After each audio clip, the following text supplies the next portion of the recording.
to you, Germ, who's representing the Smurfs team here on this project. First things first, can you maybe give us a little background on you specifically, what your role is with the Smurfs project, and kind of maybe what got you specifically into Web3? Yeah, absolutely. So yeah, my name is Jerem. I'm one of the co-founders with the Smurfs Society. I've been involved in the startup ecosystem for the past 15 years. Started a few companies, mostly in gaming and in the fintech world. I was originally born and raised in Paris, France, but I've been living in the US for the past 7 years. Started investing in crypto in 2017, and in Web3 2 years ago. So when we started with the team, we just wanted to create a project that was a bit different, that would have a kind of a different impact. I guess that's what we're going to talk about today, is how, what we're building with the Smurf, how is it different, and what makes us decide to work with such a brand. Yeah, no, for sure. It's a lot of interesting, questions that I have. I'm sure some other people have as well. So we can get into it. Well, let's go ahead and just straight demystify everything. Yeah. What exactly, from a high level view, is the Smurfs project here? Yeah. Well, basically, obviously, it's a Web3 community. And our goal is to combine individual and collective interest through one of the most, the most artistically ambitious NFT projects around. And how do we do that? Basically, by building inclusive community with exclusive rewards based on this crazy iconic IP. Collabs with brands and amazing artists, and most importantly, an emphasis on sustainability and social responsibility. Wow, that sounds like an ambitious goal. Big, some big words there. Yeah. So I guess maybe the way to start in my mind is. And this is an obvious question, so you'll be easily answered. But is this an official licensed project? You're not with the company that represents Smurfs. I assume that Smurfs have licensed out their IP to you guys to run this project. Is that correct? Yes. So basically, when we started the project, we were looking for a brand that would make sense, that would resonate. And also could be a good match with our values. So what we really loved about the brand is first this sense of community. Obviously the Smurfs, and their village is really known for their community and the impact they create together. But also, and I've been pretty amazed to learn about that. This brand has been around for the past 65 years, and they've had since day one an amazing, how can I say that? Involvement in terms of social responsibility. So we thought that was just the perfect match for us, both from the collective point of view and from the impact and the sustainability point.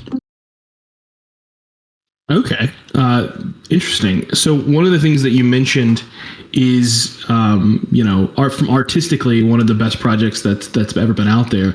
Can you maybe go into that? Because I think a lot of people would say that the art for the Smurfs in general is good, like we're used to the old 80s cartoons, 70s cartoon, but I wouldn't go as far as to say it's the most sophisticated art in the world. Is this 3D? What do you mean by that?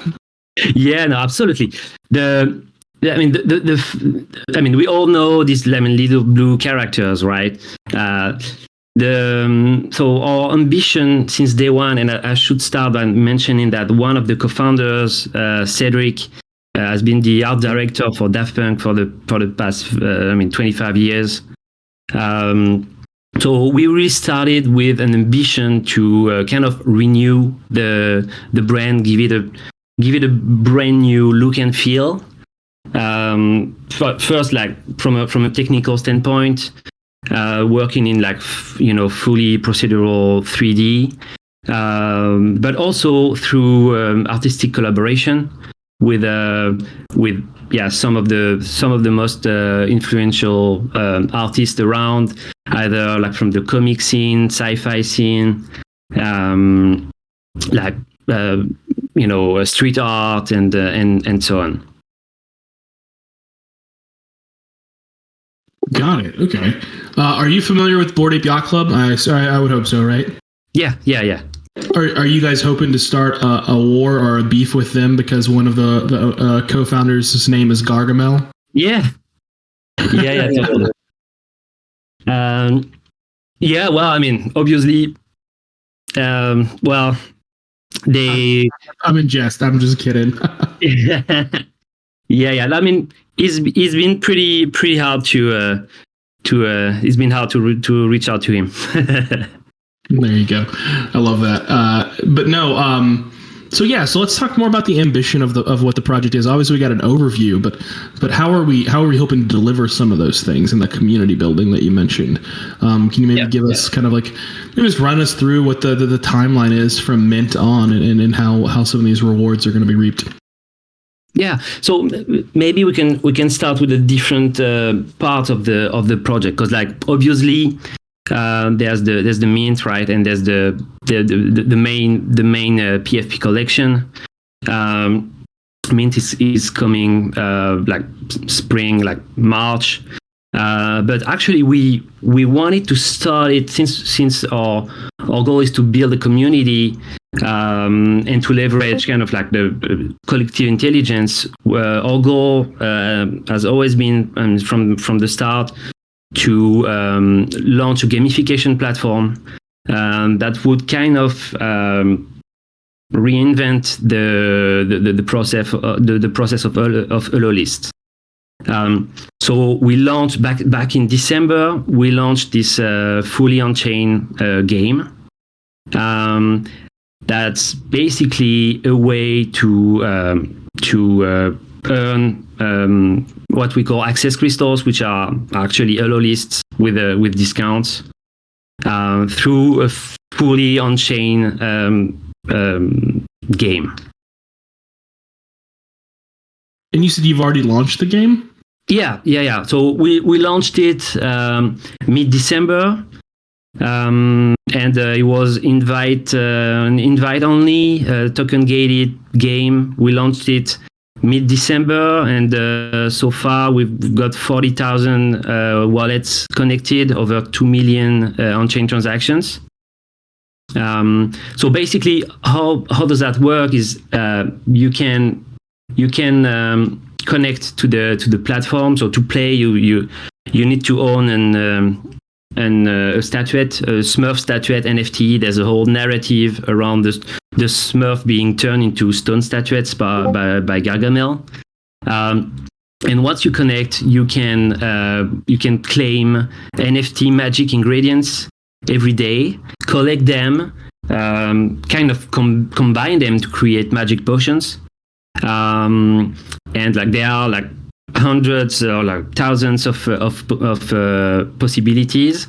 So just on your own, there's no way you can find the right recipes. But if the community works together, and that's what they do, they manage to find the right potions and to access the access crystals.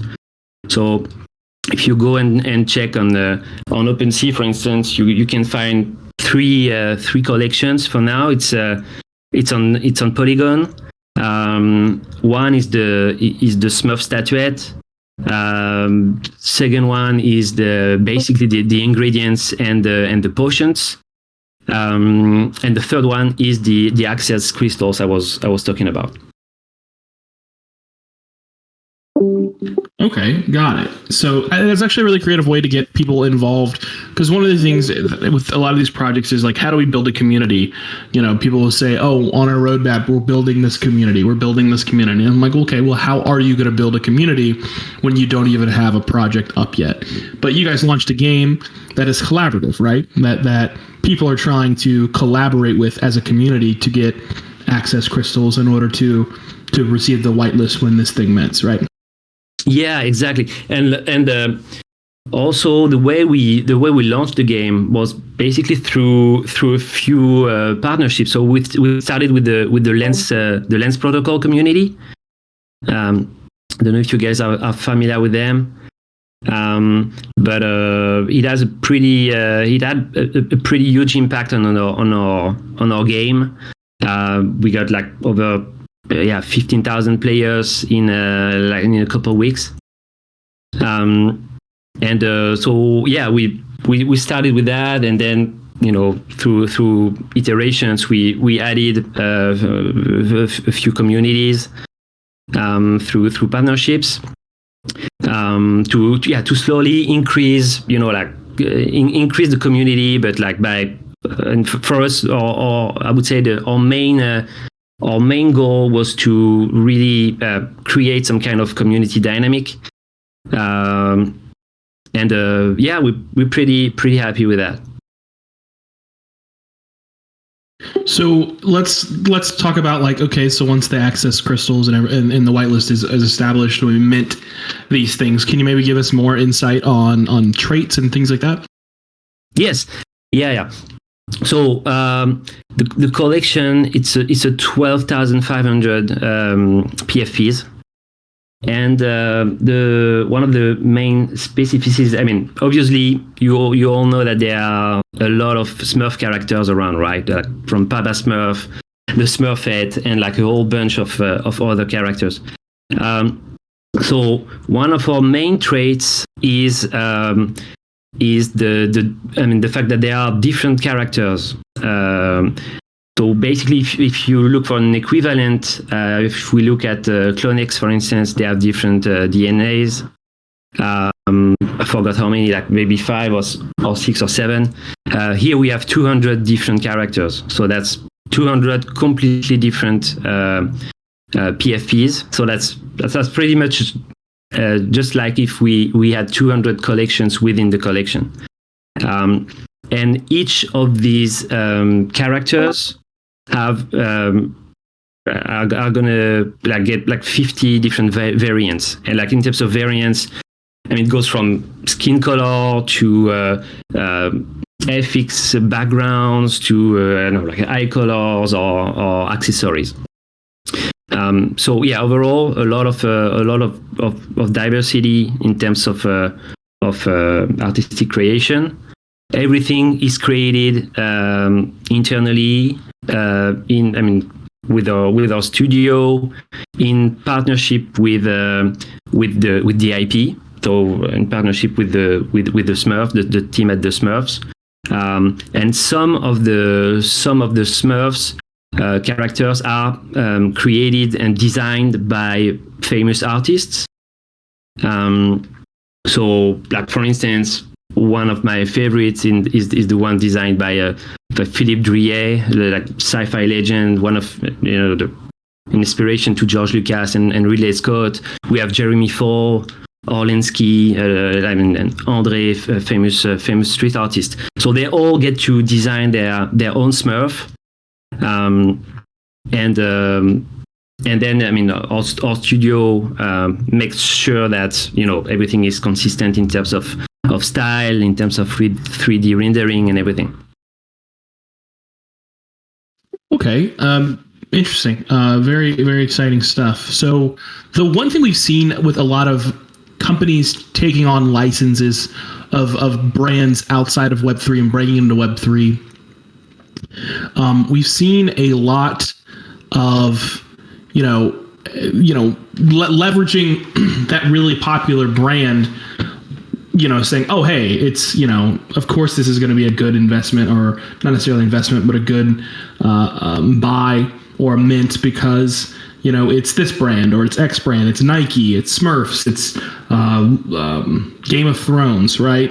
So kind of really pumping up and kind of leveraging a lot on it being a recognizable brand. Is there any involvement with the company? I can't remember who holds the rights to Smurfs, but is there any involvement with the company that holds the rights to Smurfs to participate in marketing or any kind of, will be featured in a cartoon or any kind of promotions like that that we can expect from this? Yes, yeah, that's a great question, and I'd start just by saying that at this point, and especially in the Web3 world, sometimes you feel like having a traditional IP license can sound like kind of a major risk if you look at, you mentioned some of these collections, but like I was surprised you didn't mention Porsche. Typically that is kind of a risk, and we wanted to make sure from day one that the project is not seen as kind of a cash grab using a famous name, and really building a community from scratch. But like going back to your question, yeah, we work with the companies called IMPS and the creators called Payo. So we work with them like almost on a daily basis, mostly to work on the collection itself. They've provided us with a lot of, obviously artistic guidance. They've done just like so many movies and TV shows and everything. But we work also with them in terms of potential cross marketing with other brand initiatives, and also in terms of communication. There's some marketing campaigns that we are currently working on. Got it. Okay, so let's say everything goes great. Everyone gets on the whitelist and they collect their little whitelist crystals, or I can't remember the name of it, access crystals. Yeah. And mint day goes great, and we all mint out a bunch of Smurfs. What's next? What's next for the project? What can we look forward to after the mint? Specific things like, is there going to be a raffle, or is there another game coming out, or anything like that? Can you kind of give us a little bit of a down the road roadmap? Yeah, absolutely. So let's look at two aspects, right? I mentioned earlier the fact that we want to combine like individual value or individual interest and collective interest. So like on the individual side, on the personal interest, there's going to be, so we are already developing a game for that should be released like over the summer, and that's going to be kind of a like basically we launched a lot of quests and riddles through social media, a lot of the quest that has been pretty successful on Lens protocol and their social media platforms. So yeah, the gaming side, there's going to be some future, like obviously exclusive interactions with partners such as a few brands and the artists I mentioned earlier.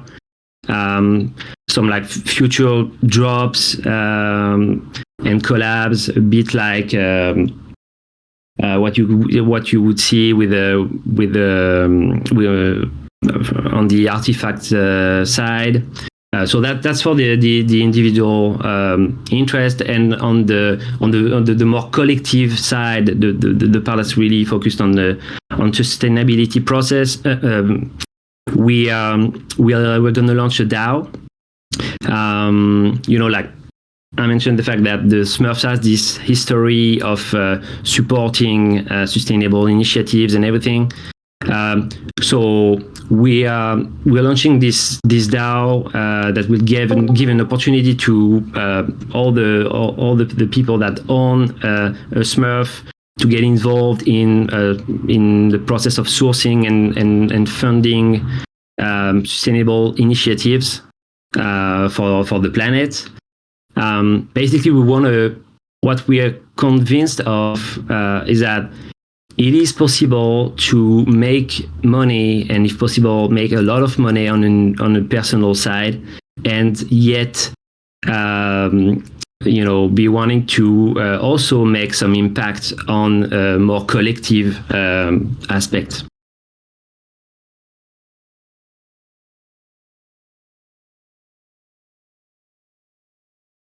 Excellent. Okay. No, that sounds exciting. I love that. I love the environmental play there too. I guess I missed out. I remember watching Smurfs. I don't remember it being necessarily super environmentally adjacent, but I'm going to take your word for it because you're the expert here.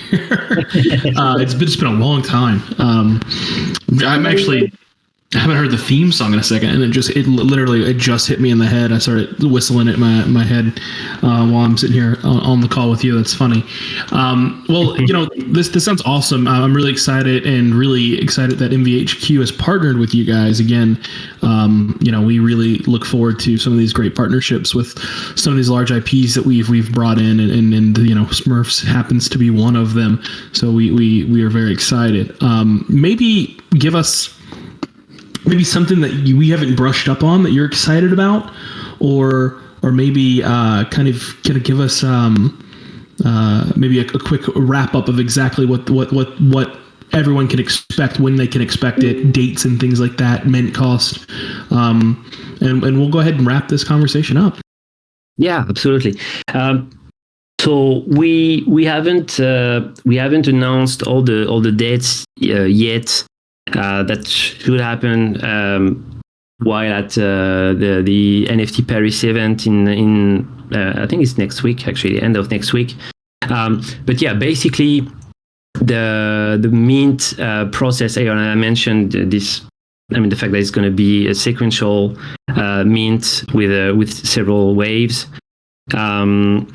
With the first auction that's gonna happen, let's say around mid-March, and then a second wave where all the players and all the community members that own an access crystal will be able to mint their Smurf with their crystal and benefit from the discount that goes with it. So it's going to be late March, and then we'll have a third wave, first half of April or mid-April. Got it. Well, you heard it here first, guys. Smurfs coming somewhere between March and mid-April. So very excited again to see some childhood cartoons of mine come to Web3, and really excited to see what you guys have in store for it. So again, I want to thank you on behalf of MVHQ, but we're really excited to be working with you guys and can't wait to work with you. So thanks so much. Yeah, thank you. We appreciate it. Thanks, man. And if you want to, get a quick look at the art and everything, there's we've been posting quite a lot on our Twitter. So it's the Smurfs Society that will give you an overview of the art. So just for everyone out there, just head up Twitter, the Smurfs Society, for a view at the art and to get a quick little preview before these bad boys get out on the market. So again, very excited to see it, man. Thank you so much, and hopefully you have a good night. Yeah, thanks so much. Bye. Have a good one.